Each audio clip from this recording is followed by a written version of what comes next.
Paddington's Day Off by Michael Bond, illustrated by R.W. Alley.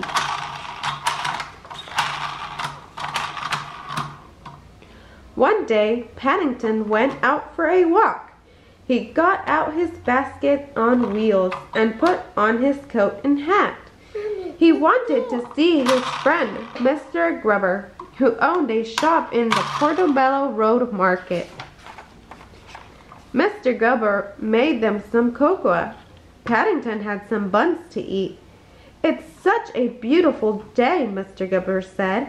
"Let's take the day off." Mr. Grubber closed up the shop.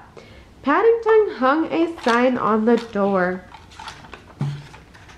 Paddington and Mr. Grubber invited Jonathan and Judy to come along too. They packed a lunch.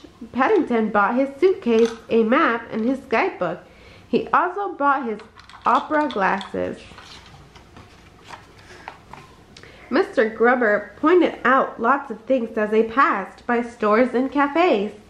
Paddington stopped and said hello to everyone they saw along the way.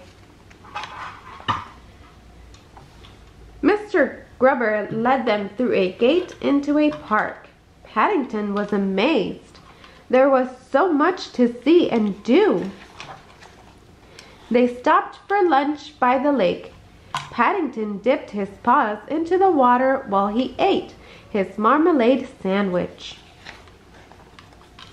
At the amusement area, they played on the slide and the swings. Then Mr. Grubber said, "What's that sound?" They all stopped to listen. They heard music playing.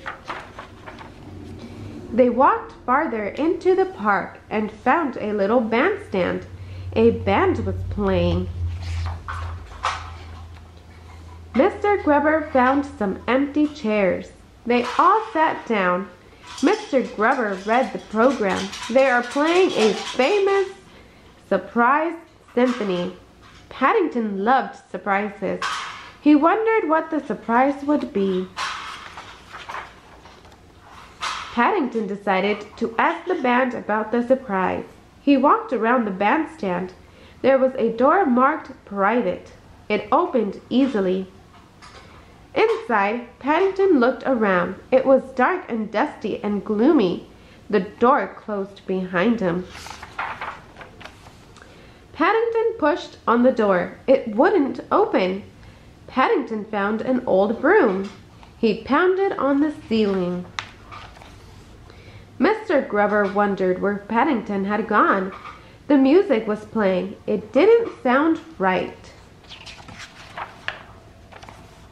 Bump, bump, bump. The sound was coming from under the stage.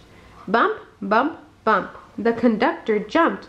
The sound was coming from under his feet. The conductor reached down and opened a door in the stage. "Oh," he exclaimed, "it's a bear!" The conductor helped Paddington climb onto the stage. "Would you like to finish the surprise symphony?" he asked. He handed Paddington his baton. Paddington waved the baton in the air and then took his bow. Everyone clapped and cheered. It was a surprising end to a most enjoyable day off. The end.